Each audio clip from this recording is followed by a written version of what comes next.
축복된 안식일에 하나님의 성전에 오신 모든 분들에게 하나님의 크신 은혜가 함께 하시기를 기도합니다.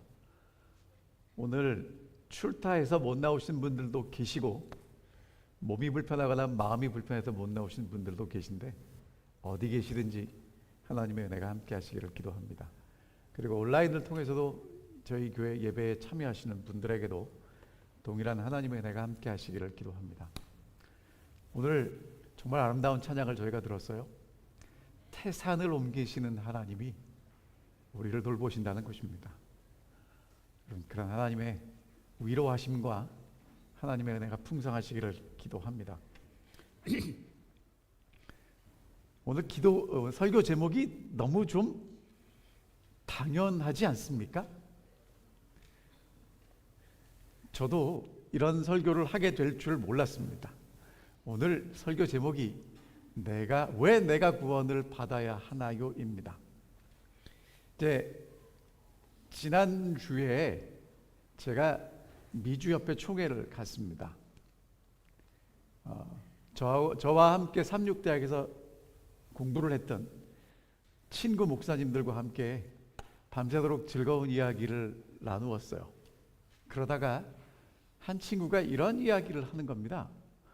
요즘 젊은 청년들과 성경을 공부하면 뭐라고 얘기를 하냐면, 내가 예수를 꼭 믿어야 하나요? 꼭 구원을 받아야 하나요? 라고 대답을 한다는 거예요. 재림교회 가정에서 태어나서 부모님 밑에서 신앙교육을 하고 그리고 재림교회 학교에서 쭉 자라온 그런 청년들이에요. 예수님도 알고 창조도 알고 구원도 알고 하늘 성서도 알고 모든 걸 다 아는데 다 믿어요. 다 알아요. 그런데 꼭 구원을 받아야 하나요? 라고 대답한다는 것입니다.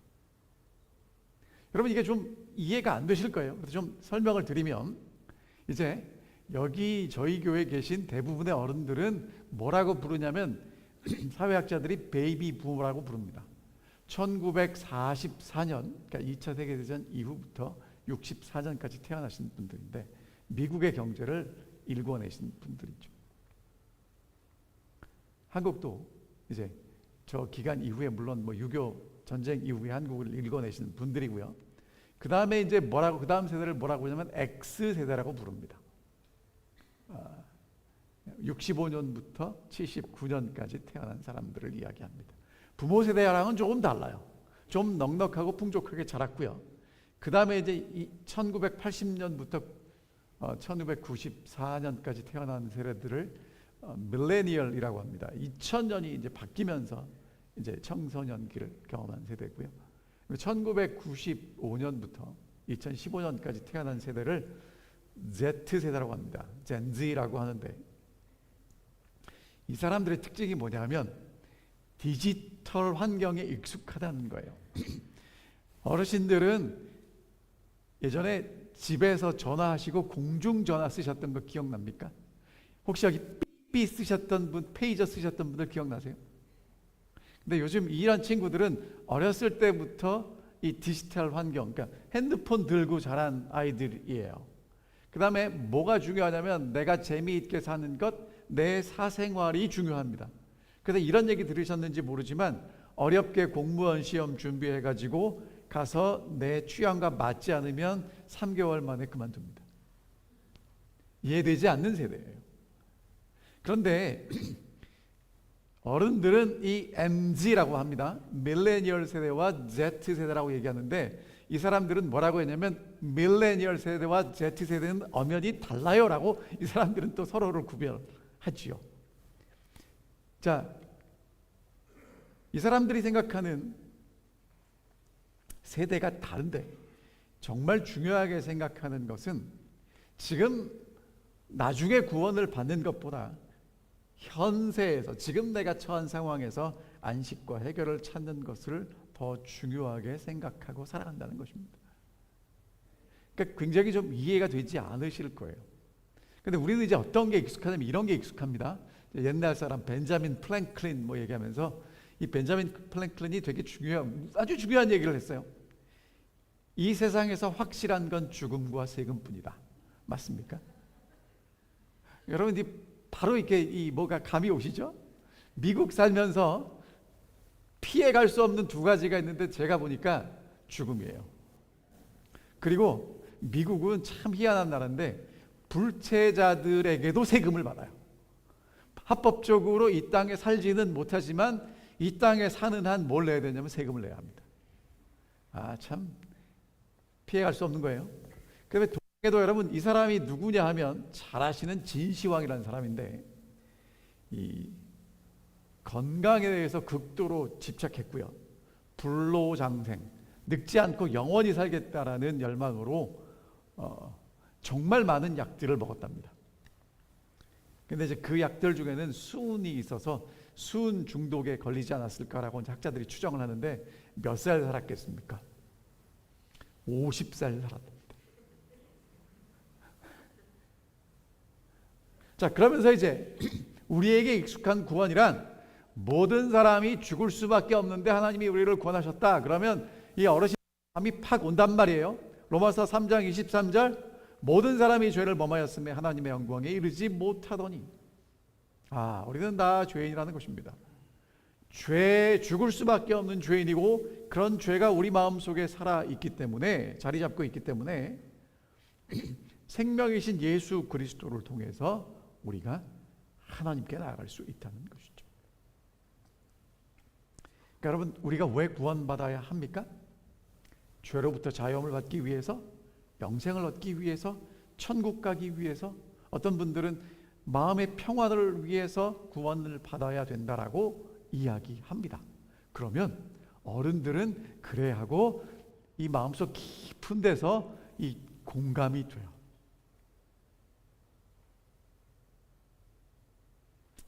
그 다음에 특별히 이제 요즘은 이런 얘기를 좀 덜 하시겠지만 한국에서 지지리도 가난하게 못 살고 힘들 때는 천국 가면 이렇게 고통스러운 것들이 사라질 테니까 빨리 천국 갔으면 좋겠다.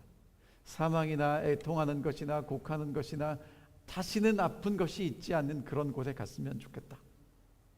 너무 힘드니까 그렇게들 이야기하십니다.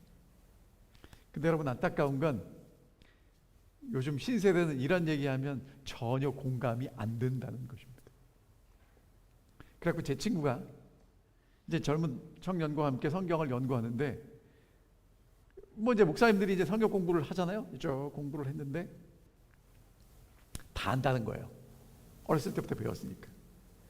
꼭 구원을 모르겠어요. 그래서 성경을 덮었어요. 왜? 다 아니까. 그 다음에 이제 순간 이 친구 얘기가 어떻게 얘기를 풀어가야 될지를 모르겠다는 거예요. 왜? 이제까지 기존에 해왔던 틀대로 성경을 공부하고 예수를 믿도록 호소하면 이제 결심이 되고 하는데 다 안 되는 거예요. 근데 믿음이 없다는 겁니다. 어떻게 해야 되지? 기도했답니다. 그리고 이제 오늘 제가 정말 여러분과 함께 나누기를 원하는 말씀인데요. 하나님께서 우리에게 주신 구원을 다른 각도에서 볼 수 있게 해주셨다는 것입니다. 다시 질문 드립니다. 내가 왜 구원받아야 되죠? 여러분, 여러 가지 이유가 있을 겁니다. 하지만 성경이 오늘 우리에게 뭐라고 이야기하는지를 함께 다시 한번 살펴보겠습니다. 자, 기억절 말씀 읽을게요. 시작. 하나님이 세상을 이처럼 사랑하사 독생자를 주셨으니 이는 그를 믿는 자마다 멸망치 않고 영생을 얻게 하려 하심이니라. 여기에서 우리는 늘 무엇을 강조했냐면 그를 믿는 자마다입니다. 믿으면 된다는 것입니다. 그래서 어떻게 하면 정말 구원을 얻는 것 같냐면 믿으면 된다가 아니라 믿습니다를 해야 훨씬 더 구원이 확실한 것처럼 느껴지는 거죠. 그런데 뭐라고 시작합니까? 하나님이 세상을 이처럼 사랑하사로 시작합니다. 결론을 말씀드릴게요. 오늘 우리가 왜 구원받아야 합니까? 하나님이 세상을, 그 세상에 있는 누구를, 나를 죽을 수밖에 없는 나를 뭐 하셨기 때문입니까? 사랑하셨기 때문입니다. 나를 나보다 더 사랑하시는 분이 계시다는 거예요. 자, 이게 지금 무슨 얘기를 하는 거냐면, 누가복음 15장에 보면 양 100마리를 기르는 목자가 저녁에 집에 와서 양을 세보니까 한 마리가 없어요. 한 마리가 없으면 되죠? 없어졌나 보다 하고 포기할 수도 있습니다. 그런데 그 양을 찾아 나서요. 여러분, 여기서 지난번에도 제가 설명을 드렸지만, 그러면 99마리는 들에 두고 나갔을 때 얘네만 두고 나간 게 아니라 목자는 혼자 하는 게 아니라 두 사람이 같이 갔답니다. 그리고 개가 있어요. 그러니까 이들을 안전하게 하고 그 양을 찾으러 가는 것입니다. 여러분, 그러면 보세요. 잃어버린 양, 그 양을 찾으러 가는 목자와 잃어버린 양이 집으로 돌아가고 싶은 마음 중에 어떤 마음이 더 클까요? 목자의 마음이 더 애틋하고 간절한 것입니다. 이게 예수님이 우리에게 말씀하시는 거예요. 그래서 예수님은 뭐라고 말씀하시냐면, 찾을 때까지 찾다가 포기하지 않고 그 양을 찾아냈다고 이야기를 하는 겁니다. 그런데 사실 이런 양들은 어떤 양들이에요? 말 잘 듣는 양들입니까? 안 듣는 양들입니까? 안 들어야 안 되니까 그렇게 갔겠죠. 그럼 여러분, 굳이 데려와야 돼요? 안 데려와도 돼요? 안 데려와도 되는데 찾아갑니다. 누구한테 손해예요? 목자한테 손해예요. 여러분, 요게 우리가 구원받아야 되는 이유예요. 나보다 나를 더 사랑하시는 분이 있다는 것입니다. 그 다음 무슨 얘기해요? 어떤 여인이 동전이 10개 있었는데 하나가 사라졌어요. 집안에 있습니다. 아무리 찾아도 없어요. 그럼 어떻게 합니까? 온 집안을 뒤집어 엎어요. 그리고 언제까지 찾습니까? 찾을 때까지 찾죠. 동전이 찾기를 바라는 마음이 더 클까요? 여인이 동전을 찾기를 바라는 마음이 더 클까요? 이런 마음을 잘 우리에게 보여주는 이야기가 탕자라고 이야기하죠. 잃어버린 아들 이야기입니다. 근데 사실은요, 잃어버린 아들 얘기가 아니라 아들을 잃어버린 아버지 이야기예요. 아버지한테 와서 유산을 달라고 합니다. 아버지가 죽은 다음에 받는 게 유산인데, 아버지 눈 시퍼렇게 뜨고 살아있는데 와서 유산 달라는 건 무슨 얘기입니까?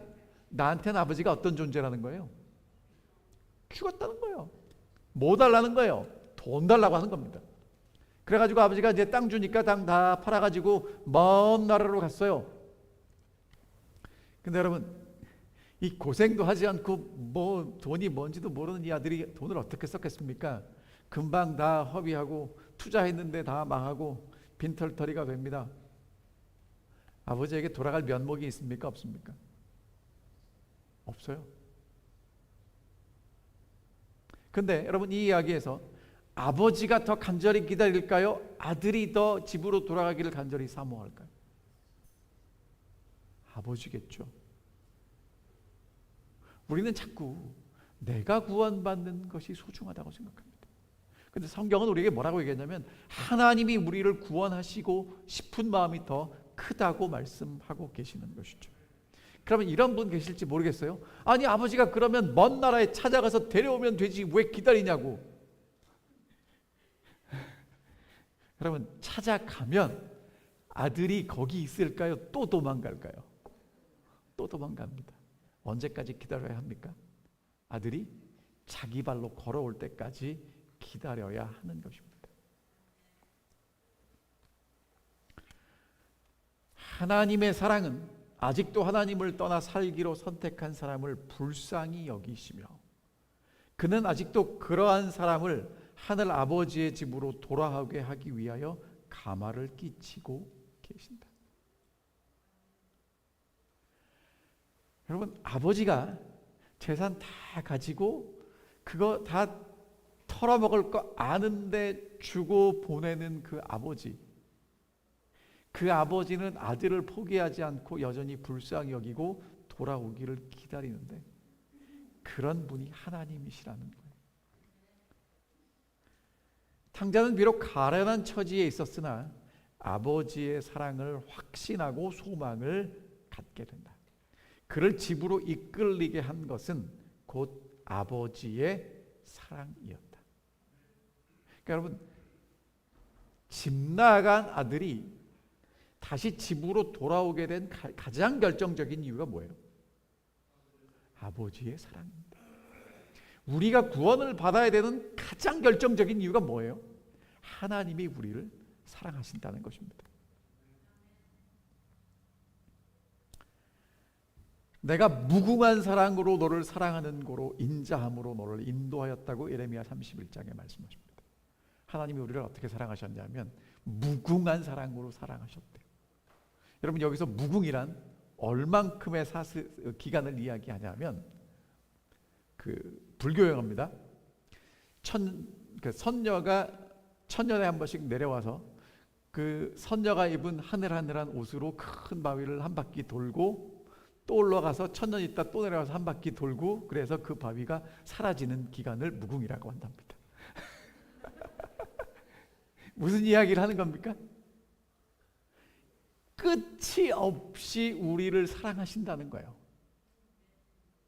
여러분, 그런 사랑이 느껴질 때 그 사랑을 느끼고 돌아가는 것을 성경은 구원이라고 이야기한답니다. 자꾸 우리는 무슨 생각을 하냐면, 그래도 하나님, 내가 성경은 좀 읽고 기도는 좀 하고 뭐는 좀 하고, 여러분, 그렇게 해서 돌아가는 게 아니라는 거예요.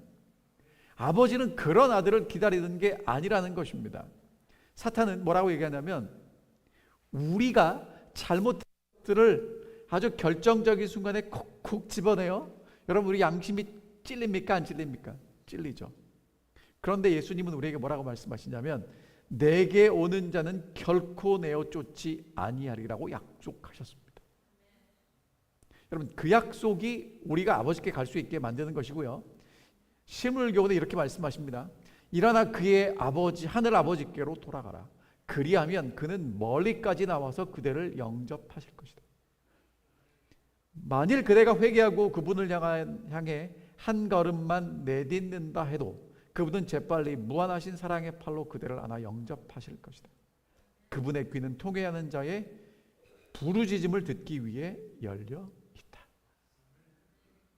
여러분, 그러니까 멀리 안 가셔도 되고 많이 안 가셔도 되고, 여러분이 기도를 시작할 때, 하나님을 향해서 마음을 돌이키고 한 걸음을 내어 디딜 때 하나님은 벌써 달려오신다는 것입니다. 하나님을 사모하는 생각이 싹 트는 그 순간에 그분은 그것을 아신다. 기도가 아무리 더듬거리고 눈물을 아무리 은밀하게 흘릴지라도 그분은 아시며, 하나님을 사모하는 마음이 아무리 미약할지라도 하나님의 성령이 마중 나가지 아니하시는 때가 없다. 기도가 입술에서 떨어지기도 전에, 마음의 소원이 알려지기도 전에 그리스도께로부터 온 은혜가 인간의 마음에 역사하는 은혜를 만나기 위하여 나온다. 여러분, 그러니까 사실 뭐만 해도 돼요? 생각만 해도 된다는 것입니다. 더듬거리는 기도라도 된다는 것입니다. 하나님을 향한 마음이 미약해도 하나님은 그것을 일으켜서 세우시고 그리고 우리를 향해 달려오신다는 것이죠. 여러분, 이게 우리가 구원받아야 되는 이유예요. 자, 그 다음에 여러분, 성경에 보면 항상 하나님이 먼저 오세요. 보세요. 아담이 죄짓고 숨어 있을 때 사실은 누가 찾아가서 빌어야 돼요? 용서해달라고? 아담이 빌어야 되는데 누가 찾아와서 빌고 있습니까? 하나님이. 여러분, 이게 굉장히 상식적이지 않아요. 잘못한 사람이 가서 잘못했다고 용서해달라고 빌어야 되는데 잘못하지 않은 하나님이 아담 찾아와가지고 어디 있냐고 물으세요. 여러분, 이게 아담을 구원하고 싶은 하나님의 마음이에요. 베드로 이야기 해드릴게요. 예수님을 그날 유월절 식사하고 나서 죽을지언정 예수님을 배반하지 않겠다고 결심해요. 예수님이 그래서 야, 오늘 저녁에 너 나 부인할 거야. 닭이 울기 전에 3번 부인할 거야. 그랬더니 이 사람들 다 부인해도 저는 안 합니다라고 정말 모두에게 호언장담했던 게 베드로예요. 그런데 여러분, 이번 주 교과 공부하신 대로 예수님 신분 받으실 때 베드로가 몇 번 모른다고 부인했습니까? 나중에는 저주합니다. 여러분, 베드로가 예수님 부활하신 다음에 너무너무 좋은데 마음이 어땠을까요? 너무 좋아서 가까이 가고 싶은데 어색하고 서먹한 거예요. 그때 갈릴리에서 고기 잡는 제자들을 예수님이 찾아오십니다. 그리고 이제 아침 식사 먹이신 후에 베드로에게 물어요. 너 나를 사랑하니? 베드로가 감히 예수님 사랑한다고 이야기할 수 없을 때 예수님이 먼저 찾아오셔서 내가 나를 사랑하냐고 물으시는 것입니다.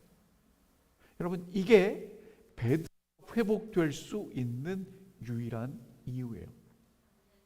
그럼 다시 이제 성경적으로 돌아가겠습니다. 하나님이 세상을 이처럼 사랑하사. 여러분, 이게 우리가 구원받아야 되는 이유예요. 나를 나보다 더 사랑하는 분이 있기 때문에 우리가 구원받아야 하는 것입니다.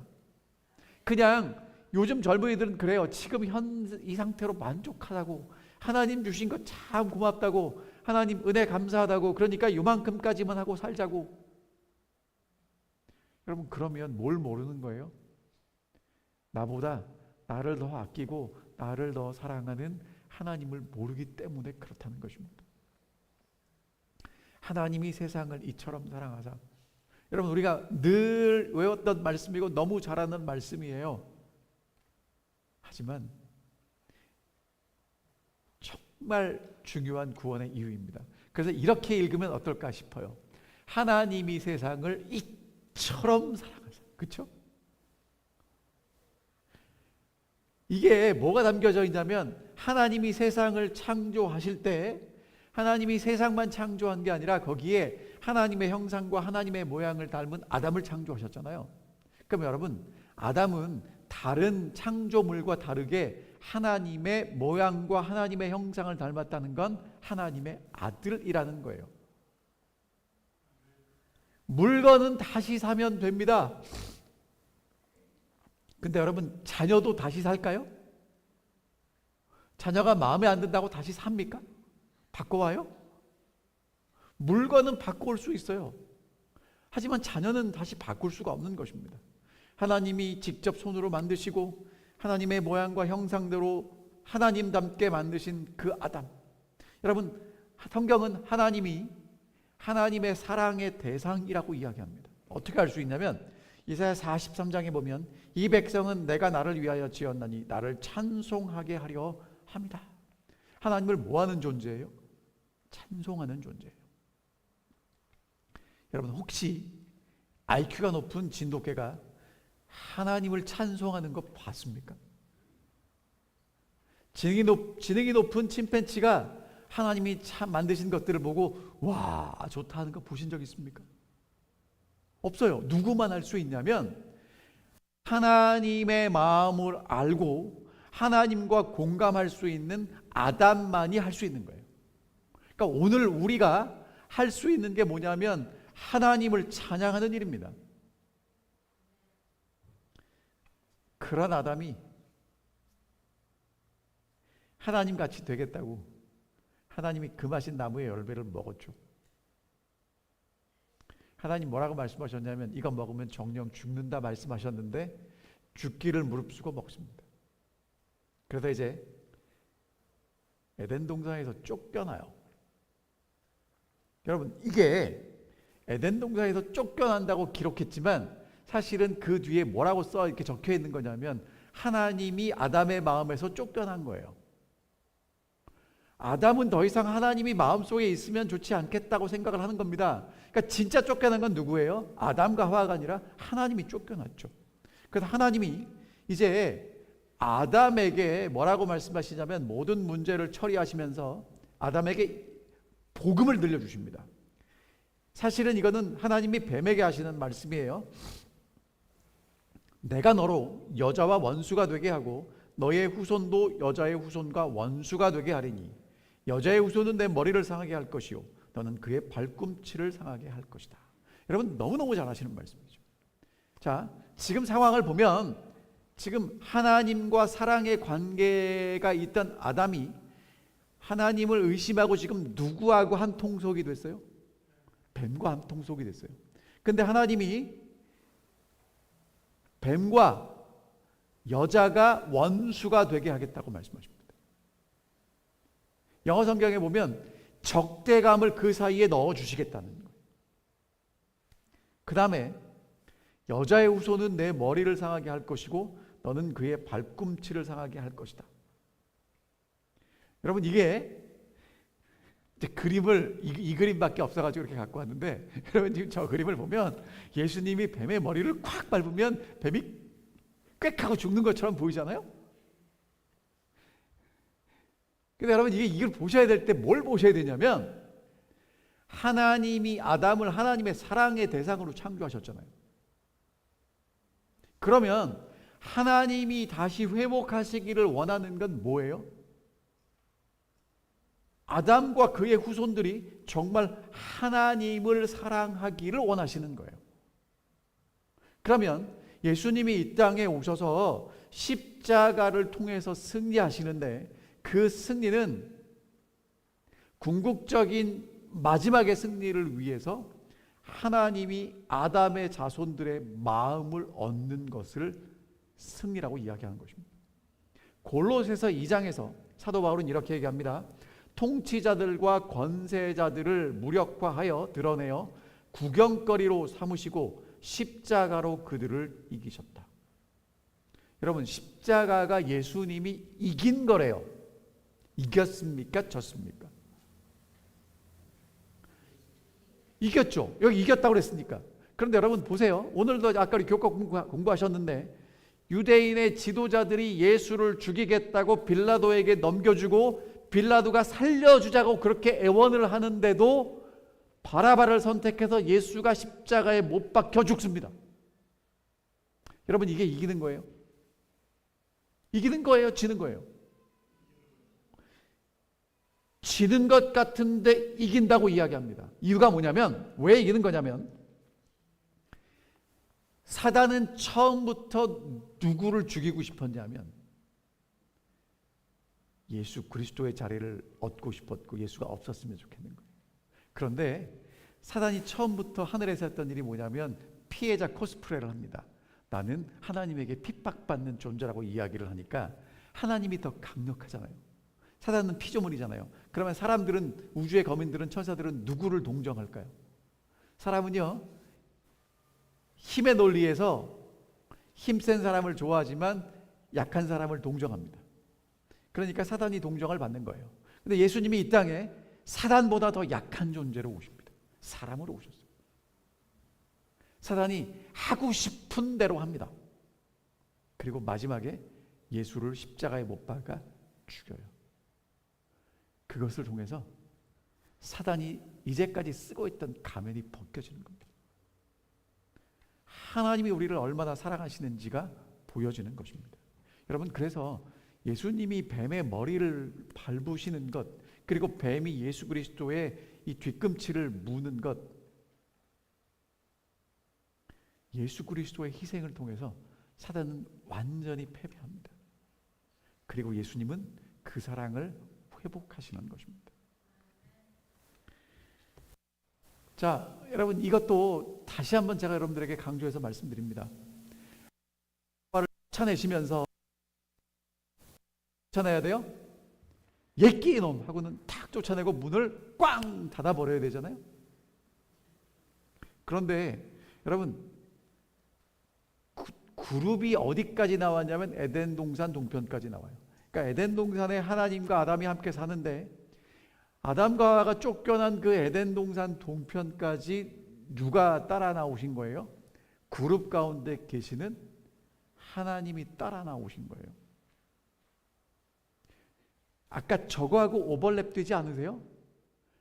작은 아들이 아버지 재산 팔아가지고 다 먼 곳에 가 있을 때 아버지는 문 밖에서 누구를 계속 기다려요?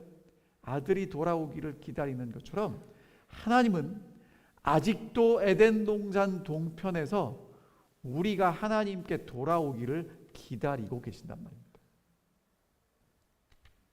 하나님이 이만큼 우리를 사랑하셨습니다. 여러분, 사랑으로만 일깨워집니다. 사랑은 강요한다고 되지 않아요. 그래서 사도 바울은 로마서 5장에 우리가 아직 죄인 되었을 때 그리스도께서 우리를 위하여 죽으심으로 하나님께서 우리에게 대한 자기의 사랑을 확증하셨다. 여러분, 제가 이 그림을 찾다 보니까 이런 그림이 있더라고요. Child, you're worth it. 소년아, 넌 이만큼 가치가 있어. 하나님께서 오늘 우리에게 뭐라고 말씀하시냐면 하나님이 우리의 가치를 평가하시는데 하나님의 아들의 생명을 바쳐서 다시 구원할 만큼 가치가 있다고 말씀하십니다. 여러분, 그 사랑이 느껴져야 정말 우리가 구원을 받을 수 있어요. 하늘은 한 죄인을 구원하기 위하여 어떠한 대가도 아끼지 않았다. 하나님께서는 그 아들을 내어주셨고 그분의 무한한 사랑을 모든 인류에게 부어주셨다. 여러분, 하나님이 우리를 사랑한다고 말씀하시면 하나님은 진짜겠죠. 그런데 말만 하지 않았습니다. 우리를 사랑하시는 것을 실제로 보여주셨어요. 여러분, 이게 놀라운 겁니다. 그 다음에 십자가에서 하신 일이 뭐냐면 그토록 아버지와 하나이셨고 아버지를 의지하셨던 예수님이 우리가 짊어져야 될 죄의 값을 대신 지시고 하나님과 분리되십니다. 이건 정말 예수님에게 있어서 가장 힘들고 어려운 부분이었어요. 사랑하던 하나님 아버지와 아들 하나님이 서로 떨어지는 것입니다. 그리고 여러분, 이제 이 부분을 좀 잘 기억해 주셔요. 진짜 사랑하면 속삭입니까? 소리칩니까? 아니, 왜 사랑을 너무 오래간만에 제가 사랑 얘기를 해서 기억을 다 잊어버리신 것 같은데, 여러분 옛날 생각 한번 해보세요. 진짜 사랑하면 소리칩니까? 속삭입니까? 속삭이죠. 사랑은 힘 빼고 하는 겁니까? 힘 주고 하는 겁니까? 힘 빼고 하는 겁니다. 여러분, 예수님이 십자가에서 보여주신 게 힘 빼신 거예요. 능력이 있는데 능력을 사용하지 않고 무능력하게 되는 겁니다.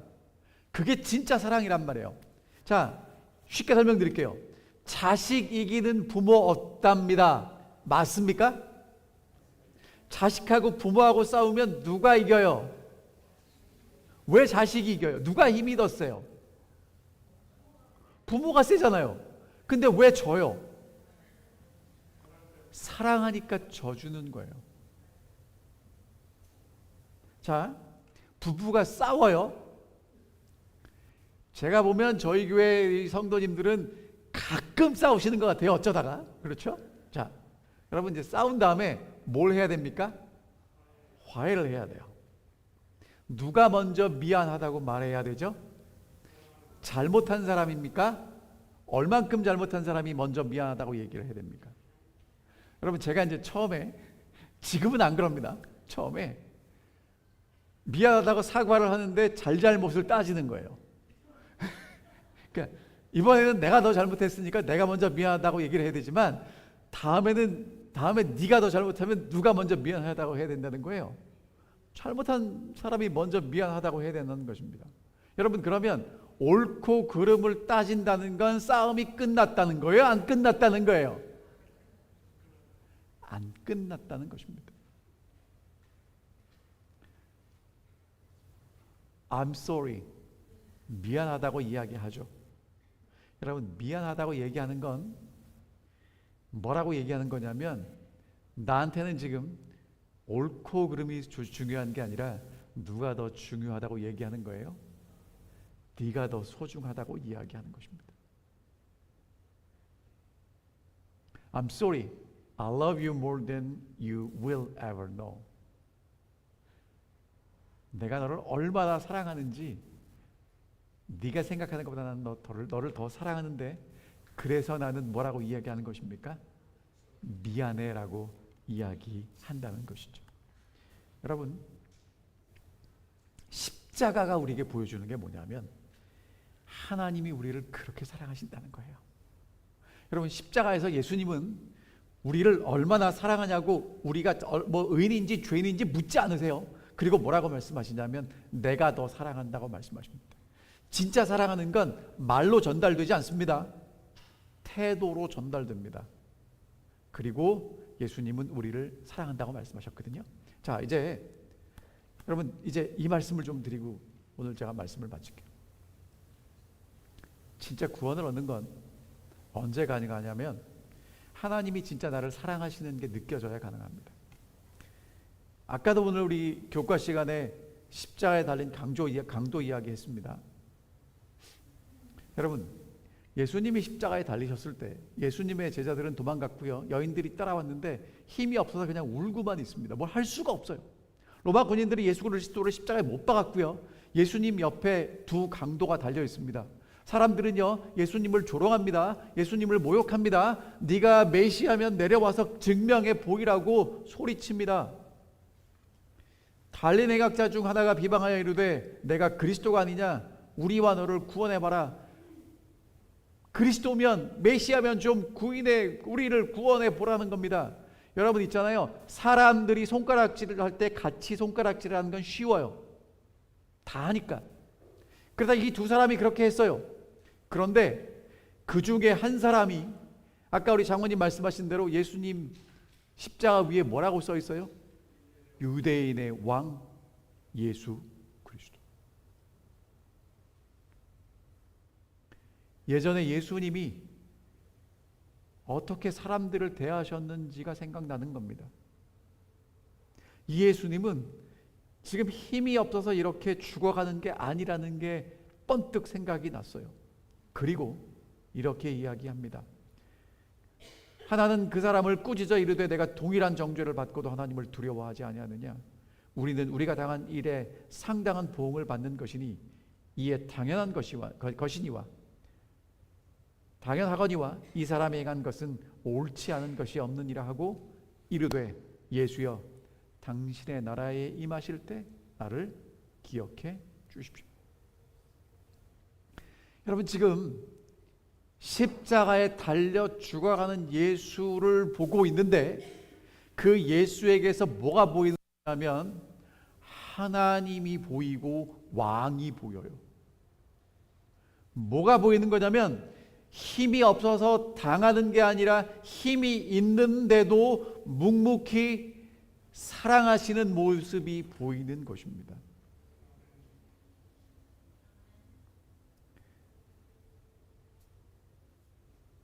상처를 입고 조롱당하고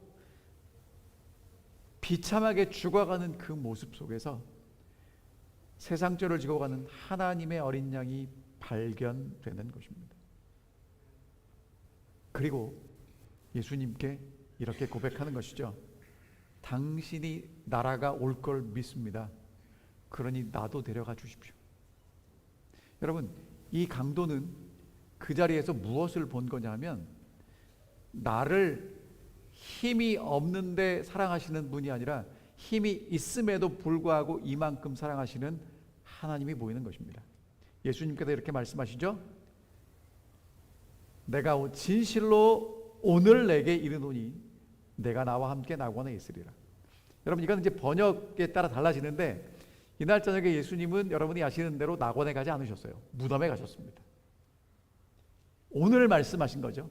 낙원에 함께 있을 거라고 말씀하시는 것입니다. 여러분, 예수님이 모두가 조롱하고 비난할 때 예수님을 하나님의 아들로 인정하는, 하나님이 정말 나를 사랑하시는구나 고백하는 음성을 들었을 때 얼마나 그것이 사랑스러우셨을까요? 예수님이 오늘 우리에게 뭐라고 말씀하시냐 하면 내가 너를 사랑한다고 말씀하십니다. 그럼 여러분, 우리는 예수님께 이렇게 이야기하고 싶겠죠? 아니, 예수님, 우리를 사랑하면 능력을 좀 보여주세요. 저를 천국에 데려가 주세요. 영생하고 싶어요. 예수님 재림하실 때 나는 꼭 하늘 가고 싶어요. 그런데 여러분, 예수님은 십자가로 이기셨다고 이야기합니다. 여러분, 십자가로 이기는 건요, 사랑하기 때문에 능력을 행하지 않는 사랑입니다. 사랑하기 때문에 모든 것을 다 내어주는 사랑입니다. 그 사랑이 보여야 승리할 수 있다는 것입니다. 그 사랑이 보여야 진짜 구원받을 수 있다는 것입니다. 그리고 그런 하나님의 사랑이 느껴질 때 내가 왜 구원받아야 되는지를 진짜 알게 된다는 것입니다. 여러분, 보세요. 그렇게 하나님의 사랑을 발견하지 못하고 천국에 가면 천국 가서 영원히 뭐 하실 거예요? 생각해 보신 적 있어요? 영원히 죽지도 않고 계속 사는데 그런 하나님의 사랑을 발견하고 그 사랑을 지금부터 누리지 못한다면, 제가 정말 한국에서 목회를 하는데 어떤 집사님이 이제 평생을 잘 살아오셨고 자녀들도 다 성장시키셨고 건물이 있어서 따박따박 월세가 나온 그런 집사님이셨어요. 취미생활을 이런 것 저런 것 쭉 하시는 분인데 한 번은 성경 공부가 끝나고 난 다음에 저한테 진지하게 물어보시는 거예요. 목사님, 저는 천국 가고 싶은 마음이 별로 없어요. 천국 가서 이게 뭐 해야 될지를 모르겠어요. 근데 그분은 정말 진지하고 심각하게 하시는 말씀이었어요. 왜? 이 땅에서 살 만큼 살고 걱정이 없으니까 이 땅에서 사는 것도 힘든데 천국 가서 영원히 어떻게 이렇게 사냐는 거죠.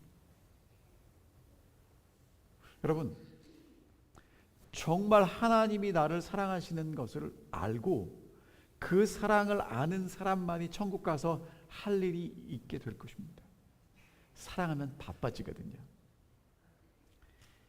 하나님이 우리를 회복시키시는 그 사랑, 그 사랑이 우리를 구원받아야 하도록, 영생하도록 만드는 사랑인 것입니다.